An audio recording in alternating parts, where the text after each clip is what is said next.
नमस्कार दोस्तों, स्वागत है आपका मुकेश कला सेज में। और आज हम यहाँ पे बात करने वाले हैं राजस्थान जीके के बारे में। तो बीएचटीसी का आपको पता है कि बीएचटीसी का जो पेपर है वो यहाँ पे आ गया है। तो 30 अगस्त को आपका पेपर है। तो गाइज़ यहाँ पे बीएचटीसी का जो एग्ज़ाम है उसके लिए कुछ इंपॉर्टेंट क्वेश्चन मैं आप सभी के लिए लेके आऊँ। तो गाइज़ वीडियो को पूरी देखना, और अगर आपको वीडियो अच्छी लगती है गाइज़ तो वीडियो को लाइक कर देना गाइज़, एंड सब्सक्राइब करना मत भूलना हमारे यूट्यूब चैनल को। ठीक है, तो आपको हमारी वीडियो के नीचे जो रेड कलर का बटन दिख रहा है इसको दबाए गाइज़, एंड बेल आइकन को ऑन कर लीजिए ताकि आपको हमारी जो वीडियो है आते हैं आपको नोटिफिकेशन मिल जाएगा। ठीक है, तो चले गाइस स्टार्ट करते हैं हमारी आज की लाइव क्लास वीडियो। ये जो क्लास है वो मॉर्निंग में लगती है 10 बजे। ठीक है, आपकी जो क्लास है वो मॉर्निंग में 10 बजे, एंड गाइस आपकी जो क्लास है वो रात को 10 बजे लगती है। ठीक है, तो आपको 2 क्लासें आपको लाइव डेली आपको यहाँ पे मिलने वाली है। ठीक है, तो चले गए यहाँ पे बात करते हैं हमारे पास की आज़ादी से पहले राजस्थान का जो क्षेत्र था वो यहाँ पे क्या कहलाता था। ठीक है, चलिए सभी दोस्तों को यहाँ पे गुड मॉर्निंग।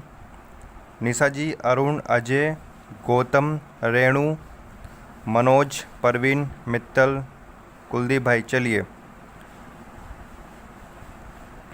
बताइए फटाफट से इसका जो राइट आंसर दोस्तों क्या हो जाएगा। ठीक है, प्रियांशु, जयवीर, आशीष, अजय भाई, चलिए वेरी गुड। चलिए, तो आज़ादी से पहले राजस्थान का जो क्षेत्र था वो क्या कहलाता था, फटाफट से बताइए इसका राइट आंसर क्या होगा। बीएचटीसी में काफ़ी बार पूछा गया है। ठीक है, चलिए तो इसका राइट आंसर दोस्तों क्या हो जाएगा, इसका राइट आंसर है राजपूताना। ठीक है, आज़ादी से पहले जो राजस्थान का जो क्षेत्र था वो क्या कहलाता था, राजपूताना कहलाता था। ठीक है, पहला इसका राइट आंसर हो जाएगा। Very good. चलिए अगला क्वेश्चन देखो।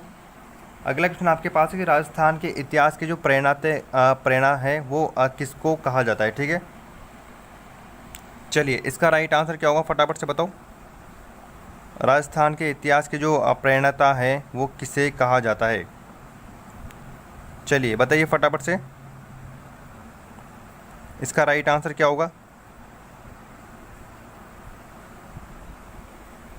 चलिए, तो इसका राइट आंसर दोस्तों क्या हो जाएगा, इसका राइट आंसर है कर्नल जेम्स टोड। ठीक है, पहला इसका राइट आंसर हो जाएगा। वेरी गुड, काफ़ी बच्चों ने इसका राइट आंसर यहाँ पे दिया है। चलिए अगला क्वेश्चन देखो। राजस्थान में पाई जाने वाली ताम्र पाषाण जो संस्कृति है वो कौन कौन सी है। ठीक है, ये आपको बताना है। राजस्थान में जो संस्कृति पाई जाती है यानी कि जो सभ्यता है अपने राजस्थान में वो कौन कौन सी है, जो ताम्र पाषाण सभ्यता कहलाती है। ठीक है, तो बताओ फटाफट से राजस्थान में पाई जाने वाली जो ताम्र पाषाण सभ्यता है वो कौन कौन सी है। तो दोस्तों इसका राइट आंसर क्या होगा, संकिता, चलिए वेरी गुड। राजवीर भाई, चलिए आपका भी सही है। सुंदरलाल, आपका भी सही है भाई। नितेश जी, वेरी गुड। चलिए, तो इसका राइट आंसर दोस्तों क्या हो जाएगा, पहला और दूसरा इसका राइट आंसर होगा। ठीक है, आहड़ जो सभ्यता है एंड जो कालीबंगा है ये दोनों जो सभ्यता है वो ताम्र पाषाण है। ठीक है, आहड़ कहाँ पर है, आहड़ सभ्यता उदयपुर में है, और कालीबंगा जो सभ्यता है वो कहाँ पर है, हनुमानगढ़ में है। ठीक है, चलिए ये दोनों ही सभ्यता ताम्र पाषाण है। ठीक है, चलिए अगला देखो। अगला आपके पास है कि राजस्थान का वह स्थल जो हड़प्पा को तांबे की वस्तुओं की आपूर्ति करता था। ठीक है, राजस्थान का वो कौन सा स्थल है जो हड़प्पा को तांबे की वस्तुएं बेचता था। ठीक है, इनमें से कौन सा स्थल है, चलिए बताओ फटाफट से। राजस्थान का वह स्थल जो हड़प्पा को तांबे की वस्तुएं आपूर्ति करता था यानी कि बेचता था, तो कौन सा स्थल हो जाएगा। चलिए फटाफट से कमेंट करो अगर आपको इसका राइट आंसर मालूम है। तो इसका राइट आंसर दोस्तों क्या हो जाएगा, इसका राइट आंसर गणेश्वर। ठीक है, जो गणेश्वर सभ्यता है ये आहड़ को तांबे की वस्तुएं भेजता था। ठीक है, इतना सा आपको याद रखना है। सी इसका राइट आंसर हो जाएगा। चलिए अगला क्वेश्चन देखो। अगला क्वेश्चन आपके पास है राजपूताना शब्द के जो प्रथम प्रयोग करता है ये कौन है। ठीक है, यानी कि राजपूताना शब्द का सबसे पहले जो प्रयोग किया है वो किसके द्वारा यहाँ पे किया गया है। ठीक है, ये आपको बताना है, फटाफट से बताओ। राजपूताना शब्द का जो सर्वप्रथम यहाँ पे प्रयोग किया गया है वो किसके द्वारा किया गया है। ठीक है, चलिए बताइए फटाफट से किसके द्वारा किया गया है। यहाँ पे राजपूताना शब्द का जो प्रथम प्रयोग किया गया है दोस्तों ये जॉर्ज थॉमस के द्वारा किया गया है। ठीक है, यहाँ पर क्या हो जाएगा, यहाँ पर थॉमस है। ठीक है, जॉर्ज थॉमस के द्वारा राजपूताना शब्द का पहली बार प्रयोग किया गया था। ठीक है, तो जॉर्ज थॉमस याद कर लेना, इंपॉर्टेंट है, कई बार एग्जाम में पूछा जाता है। क्लियर है। चलिए अगला देखो। अगला हमारे पास है कि राजस्थान के किस स्थल से कुंड व हल रेखा के अवशेष हमें मिले हैं। ठीक है, कौन सी सभ्यता है जहाँ से हमें हल जोतने का जो निशान है मिले हैं और कुंड के अवशेष भी हमें मिले हैं, ठीक है। सबसे जो इम्पोर्टेंट है वो है हल रेखा, यानी कि हल जोतने के जो निशान है वो हमें कौन सी सभ्यता से मिले हैं, कई बार एग्जाम में पूछा जाता है और काफ़ी इम्पोर्टेंट क्वेश्चन है, ठीक है। चलिए, तो कौन सी सभ्यता से मिले हमें हल जोतने के निशान, ठीक है, ये इम्पोर्टेंट है। तो इसका राइट आंसर दोस्तों क्या हो जाएगा? Manoj Sahu, very good. चलिए, काफ़ी बच्चों ने यहाँ पे राइट आंसर दिया, डिजिटल इंडिया, वेरी गुड। चलिए, तो कालीबंगा इसका राइट आंसर हो जाएगा।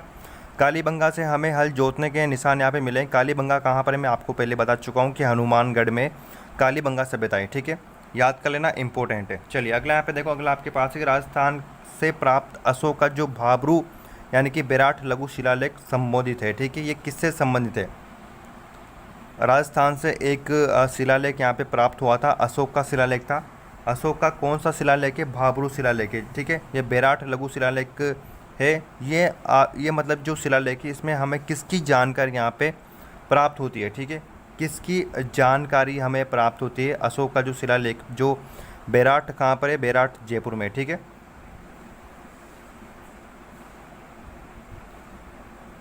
चलिए, तो ही मैं जो भाबरू का जो शिलालेख है इसमें हमें किसकी जानकारी यहाँ पे मिलती है?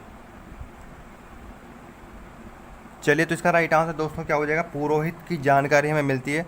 Arjun, Ashok, very good. Nitesh Yadav, very good, आपका भी सही है, ठीक है। तो पुरोहितों की जानकारी हमें यहाँ से मिलती है, वेरी गुड। चलिए, अगला देखो, अगला आपके पास है राजस्थान इतिहास से यहाँ पे मत्स्य देश का एक राजा जो महाभारत युद्ध में युधिष्ठिर की ओर से लड़ा था और वीर गति को प्राप्त हुआ था। राजस्थान स्थित एक मत्स्य जो देश है हमारा, यानी कि जो अलवर भरतपुर का जो क्षेत्र है हमारा, यहाँ का एक राजा था जो कि महाभारत युद्ध में युधिष्ठिर की ओर से लड़ा था और वीर गति को वो प्राप्त हो गया था।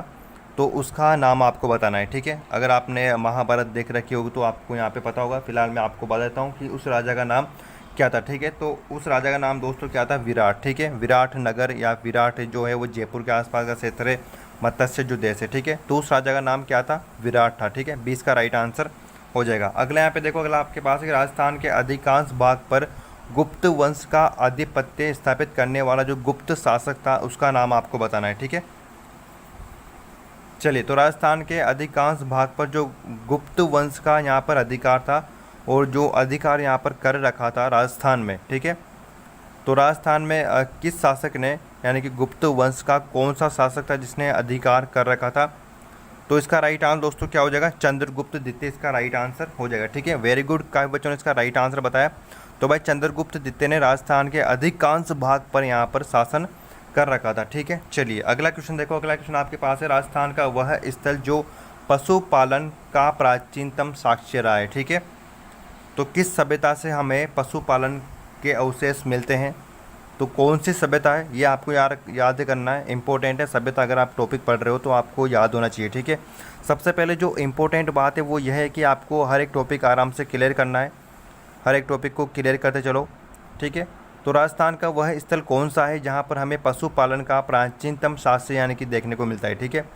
तो पशुपालन के जो अवशेष है वो हमें किस सभ्यता से देखने को यहाँ पे मिल जाते हैं? तो इसका राइट आंसर दोस्तों क्या होगा? वेरी गुड, नितेश यादव आपका सही है, मुकेश पंवार आपका भी सही है भाई, रेणु जी आपका भी सही है, ठीक है। चलिए, इसका राइट आंसर दोस्तों क्या होगा? बागोर होगा, ठीक है। डी इसका राइट आंसर हो जाएगा। बागोर जो सभ्यता है इससे हमें पशुपालन के अवशेष मिलते हैं, ठीक है। याद कर लेना, हर एक सभ्यता से हमें कुछ ना कुछ मिला है तो इम्पोर्टेंट है, ठीक है। विशेषता आपको याद रखनी है हर एक सभ्यता की। चलिए, अगला देखो, किसने राजस्थान के गणराज्य व्यवस्था को सदा के लिए समाप्त कर दिया था? कौन सा वो वंश था, कौन सा वंश है जिसने गणराज्य को समाप्त कर दिया था राजस्थान के, ठीक है, हमेशा के लिए समाप्त कर दिया था? तो इसका जो राइट आंसर है वो क्या होगा, ठीक है। मैं आपको इसका राइट आंसर बता दूं क्योंकि ये जो क्वेश्चन है वो थोड़ा डीपली क्वेश्चन है, ठीक है। तो इसका राइट आंसर दोस्तों क्या हो जाएगा? इसका राइट आंसर है हूण, ठीक है। जो हूण ने यहाँ पर राजस्थान में आक्रमण किया था तो यहाँ के जो राजस्थान का जो गणराज्य व्यवस्था है इसको सदा के लिए यहाँ पे समाप्त कर दिया था, ठीक है। वेरी गुड दोस्तों, नितेश, मुकेश, निशा, नरेंद्र, नीलम, विजय, वेरी गुड। चलिए, काफ़ी बच्चों का यहाँ पर राइट आंसर आ चुका है।